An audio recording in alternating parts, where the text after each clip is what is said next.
Now, I don't know if anyone knows about these. This is called a mandolin. Say that, mandolin. And ladies and gentlemen, the mandolin, let's find out how many strings are on a mandolin. 1, 2, help me, 3, 4, 5, 6, 7, 8 tuning pegs. These are called tuning pegs. 8 tuning pegs means 8 strings. Now you can put your hands down. For the mandolin, listen closely. Check the sound.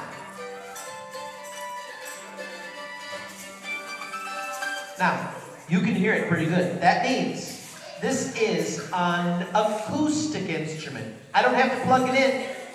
That's what acoustic means. I do not have to plug it in. You can still hear it. Listen. But ladies and gentlemen, I do have a little microphone